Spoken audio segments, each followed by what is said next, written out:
Your favourite shopping destination value zone hyper mart ఇప్పుడు మన అమీర్పేట్ లో పిల్లర్ నంబర్ 1081 వద్ద. ఛానల్ పేర్లో నలుగురిని కలిపేసి పెట్టేసుకున్నారు. అవునండి. కాదు ప్రీతి గారు, ఫస్ట్ అడగమన్నారు అందరు నన్ను, ఎందుకని ఎప్పుడు నవ్వకుండా ఇట్లే ఉంటారు మీరు అని. ఈరోజు అంతా నవ్వుతున్నారు. అది వీడియో కోసమే అంతే. వీడియోస్ లో మిమ్మల్ని విలన్ చేస్తారు కదా, సరే పాపం మీరే తలుపుతున్నారు. అంటే వీడియోలో తను విలన్ అయితే సెట్ అవుతుంది, సెట్ అవుతుంది. నేను విలన్ అయితే సెట్ కావట్లేదు, నా మీద నెగిటివ్ కామెంట్స్ వస్తున్నాయి. తన విలన్ అయితే సెట్. తను నన్ను కొడితే వావ్ సూపర్ అక్క, ఇంకో 4 5 10 అంటున్నారు. నేను ఒకటి కొడితే అది కరెక్ట్ కాదు, సమాజానికి ఏం మెసేజ్ ఇస్తున్నా, ఆడవాళ్ళ మీద చేస్తారు, ఇలాంటి కామెంట్స్ వస్తున్నాయి. అందుకే తను కొట్టించుకుంటున్నా. తను ఎంత కొడితే అంత లేస్తున్నా. అదేమంటారు, ఆదిత్య దాంపత్యం ఏదో అంటారు కదా, అట్లుంది. తను కొడితే వీడియోస్ వెళ్తాయి మీకు. అలానే మీరు కనీసం చెయ్యొచ్చినా కూడా లేదు, అది నెగిటివ్ వచ్చేసి నరుకుతారు. నరుకుతారు. అక్కడ ప్రీతి ఫ్యాన్స్ అసోసియేషన్ తయారైపోయింది అక్కడ. అసోసియేషన్ మొత్తం ఎంతమంది ఫ్యాన్స్ ఉన్నారా? నిజంగానే మీరు అన్నట్టే నవ్వుతున్నారు తెలుసా, ఇందాక చెప్పినట్టు. ఏదో నేను ఏదో అనుకున్నాను, ఏదో అయిపోయింది. ఏదో అనుకున్నారు, ఏదో అయిపోయిందా? మామూలుగా ప్రీతిని మామూలుగా ఆమె పని తను చేసుకుని ఉండేది. ప్రీతి ఒక వీడియో చేద్దాం రా, ఒకటి సైడ్ ఇట్లా అందరు వైఫ్ అండ్ అది మనం కూడా చేద్దాం అంటే, నాకు డైలాగ్ రావు, నేను చెప్పను, నాకు రాదు, నేను చెయ్యనండి. సరే అని చెప్పి స్టార్టింగ్ లో ఫస్ట్ ఏంటంటే తను బ్యాగ్ పెట్టి ముందు నుంచి నేను డైలాగ్ చెప్పుకుంటే ఎక్స్ప్రెషన్ ఇచ్చేసుకునేది. అలా ఏమైంది, కొద్దిగా వచ్చేటానికి ప్రీతి ఫేస్ చూపించండి అది ఇదని కంటిన్యూ కామెంట్స్ వచ్చిన తర్వాత తనని డైరెక్ట్ ఎంట్రీ చేశాను. ఇప్పుడు తను ఎక్కడికి వెళ్ళిపోయింది, స్క్రీన్ ప్లే, డైరెక్షన్, ఎడిటింగ్ అంతా చేసిన నన్ను కింద నూకేస్తారు. ఏదో కొసకున్న బోల్డ్ దమ్ముకుని ఆయన తీసుకొచ్చి పైకి లేపేశారు. చూసారా ప్రీతి గారు, మీకు ఫ్యాన్స్ ఎంతమంది ఉన్నారు? నవ్వడమే పని. అదే చెప్పారు కదా, మీరు మాట్లాడొద్దని చెప్పారు కదా. తనకు బిరుదు కూడా ఇస్తున్నారు, తెలంగాణ శకుంతల తర్వాత నువ్వే అక్క అని. మొగును కొట్టుట్లే, మంచి పెద్ద బిరుదే తెచ్చుకున్నారు మొత్తానికి. లేదా అలా ఏం లేదా, నిజంగానే తెలంగాణ శకుంతలకే కదా మీరు. సో మీ గురించి మాట్లాడదాం. ఎక్కడి నుంచి అండి మీరు? మాది హుజరాబాద్ అండి. ఓకే. అక్కడనే పుట్టి పెరిగింది. అంటే చిన్నప్పటి నుంచి 7th క్లాస్ నుంచి వర్క్ చేసుకుంటున్నాను. మా నాన్న థియేటర్లో జాబ్ చేసేది అన్నట్టు. మా నాన్నతో థియేటర్కి వెళ్ళేవాడిని, గేట్ కీపర్ చేసేది. అక్కడ వెళ్ళినప్పుడు ఏదన్నా అంటే అప్పుడు నాకు డ్యాన్స్ అంటే బాగా ఇంట్రెస్ట్ అన్నట్టు. ఏదన్నా సాంగ్ వస్తే ఆ సాంగ్ను కంటిన్యూగా ఏ టైంలో వస్తుందో అది నాకు తెలిసేదాన్ని. స్కూల్ తర్వాత నేను వెళ్ళి చూసేదాన్ని. అలా డ్యాన్స్ ప్రాక్టీస్ చేసుకొని ఇంటికి వచ్చి ప్రాక్టీస్ చేసి స్టేజ్ వచ్చిన తర్వాత అక్కడ చాలా మంది బాగా చేస్తారు, సూపర్ అది అని చెప్పారు. అలా ఇంట్రెస్ట్ పెరిగి మెల్లమెల్లగా వీడియోస్లోకి వచ్చాను. ఎందుకు చదువుకోలేదు మరి? చదువుకున్నాను 7th క్లాస్ వరకు. 7th క్లాస్ వరకు కాదండి, 7th నుంచి పని చేయడం మొదలు పెట్టాను. చదివాను. మా నాన్న సిక్ అయిపోయారు 7th లో. మా నాన్న సిక్ అయిపోయారు, తను కొద్దిగా ఆల్కహాలిక్ అన్నట్టు సిక్ అయిపోయారు. అప్పటి నుంచి పని చేసుకుంటే నైట్ డ్యూటీకి వెళ్ళకుండా మిల్లులో పని చేసేదన్నట్టు. నేను మిల్లులో పని చేసుకున్నా, మార్నింగ్ స్కూల్కి వెళ్ళేది అన్నట్టు. దాని తర్వాత నా ఇంటర్ టైంలో నాన్నగారు చనిపోయారు. నా ఇంటర్లో 10th చనిపోయారు. హెల్త్ బాగాలే అంటే నాన్ స్టాప్ గా తాగేవారు, చనిపోయారు. నేను, మా బ్రదర్, మా సిస్టర్ ముగ్గురం అన్నట్టు. చెల్లి చదువుకోవడం కంటిన్యూ చేసింది. మనం ఇంటర్కి స్టాప్ చేసేసాను. మా బ్రదర్ 10th కి స్టాప్ చేసేసాడు. మేమిద్దరం కలిసి పని చేసుకునే వాళ్ళం. చెల్లి చదువుకునేది అన్నట్టు. అమ్మ హౌస్ వైఫ్, ఇంట్లో ఉండేది. అమ్మ ఇంట్లో ఉండేవారు. అప్పటి నుంచి మీరు పని చేసి ఇల్లు చూసుకున్నారు? అప్పటి నుంచి పని చేశాను. అంటే నేను బస్ స్టాండ్ లో బస్సుల మీద పాప్కిన్ వాటర్ అమ్మాను, థియేటర్ లో గేట్ కీపర్ పని చేశాను, సుతార్ పని చేశాను, ఐస్ క్రీట్లు అమ్మాను, అన్ని పని. ఫస్ట్ స్టార్టింగ్ పని అంటే హోటల్లో గ్లాసులు కడగడం. అది ఫస్ట్, అది నా పని. అది మా నాన్న తీసుకున్నారు ఫస్ట్ మీరు? ఫస్ట్ నాకు 1 డే 10 రూపీస్, 2 రూపాయలు బత్త. అంతేనా? 12 రూపాయలు మొత్తం? మొత్తం 12 రూపాయలు. అబ్బా, ఏమొచ్చేది అప్పుడు 12 రూపాయలకి? అప్పుడు ఏం రాకపోయేది, అది నాకేం తెలుసు. మా నాన్నకి తీసుకు ఇచ్చేవాడిని. అది ఏ రూపాయి, 1 రూపాయి వచ్చినప్పుడు మా నాన్నకి ఇచ్చేవాడిని అన్నట్టు. మనం 1 రూపాయి ఉంచుకునేది. మిల్లులో పోయినప్పుడు పర్ నైట్ కు 30 రూపీస్ ఇచ్చేది. నైట్ టైం పని ఉంటుంది? నైట్ టైం ఫుల్ టైం పని చేసేది అన్నట్టు. రాత్రంతా పని చేస్తే 30 రూపాయలు. నైట్ 8 మొదలు పెడితే మార్నింగ్ 7 వరకు చేసేది, 30 రూపీస్ ఇచ్చేది అన్నట్టు. అబ్బా, మిల్లులో అది మరీ ఘోరం అండి. నైట్ 8 నుంచి మార్నింగ్ 7 వరకు. అప్పుడు ఆ టైంలో అదే ఎక్కువ అనుకుంటున్నాను. నిద్ర ఎప్పుడు పోతారు? నిద్ర మామూలుగా వెళ్ళిన తర్వాత 1 అవర్ పడుకొని మళ్ళీ స్కూల్కి వెళ్తే అక్కడ పడుకుంటే సార్ కూడా ఏమనకపోయారు, సపోర్ట్ చేసేవారు. స్కూల్ సార్ సపోర్ట్ చేసేవారు. అందుకే మనం కొద్దిగా అలా అక్కడ 10th క్లాస్ లో మొదలు పెట్టి అన్ని పనులు చేసుకుంటూ ఎప్పుడు సెటిల్ అయ్యారు కొంచెం? అప్పటిదాకా సెటిల్ అవ్వలేదు. అప్పటి వరకు సెటిల్ నార్మల్గా ఉండేది, నార్మల్గా ఉండేది తప్పించి అప్పుడు ఈమె వచ్చే ముందు మాత్రము కొద్దిగా మా మమ్మీ కొద్దిగా తన దగ్గర గోల్డ్ అవి ఉండే, అవి అమ్మేసి కొద్దిగా ఇల్లు అది కట్టడం ద్వారా తర్వాత ఈమె ఎంట్రీ అయింది. ఈమె ఎంట్రీ కాకముందు నేను ఒక హాస్పిటల్ వర్క్ చేసాను అన్నట్టు.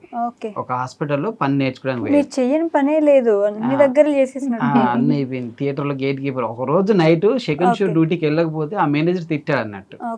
అప్పుడు 800 శాలరీ ఇచ్చేది తను. తిట్టాడు, తిడితే అక్కడ నుంచి లేచి వచ్చేసి 800 రోజుకి పర్ మంత్ పర్ మంత్ 800 ఇచ్చేవాడు. అక్కడ నుంచి వచ్చేసి ఒక హాస్పిటల్లో పాపిరెడ్డి అని మా గురువు గారు అతనే, అతని దగ్గరికి వెళ్ళిన తర్వాత అన్న నేను నీ దగ్గర పని చేస్తాను అన్నాను అంటే సరే రా అన్నాడు. బట్ నాకు మెడిసిన్ గురించి ఏం తెలియదు, మెడిసిన్ పేర్లు తెలియదు, నాకు ఏం తెలియదు అంటే నేను నేర్పిస్తాను రా అన్నాడు.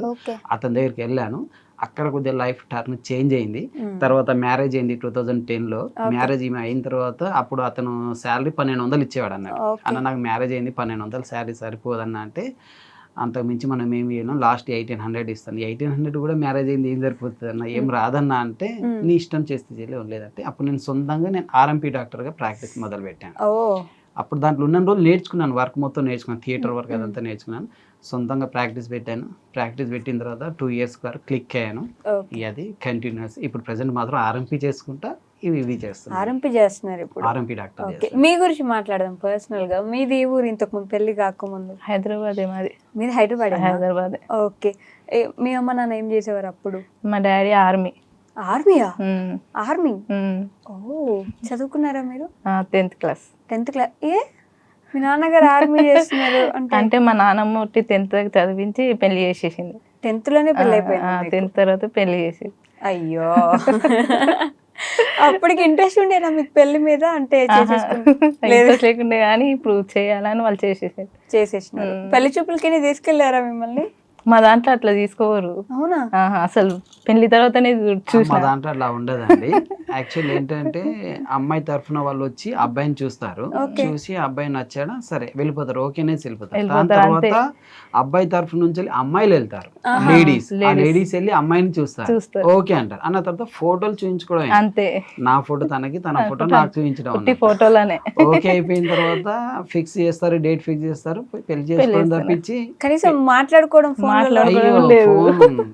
అందరికి ఇప్పుడు ఉన్నాయి, అప్పుడు లేదు. ఒకసారి మా ఎంగేజ్మెంట్ అయ్యి 4 నెలల తర్వాత మా పెళ్లి అయింది. 4 నెలలు ఒకసారి కూడా ఫోన్ చేయలేదు.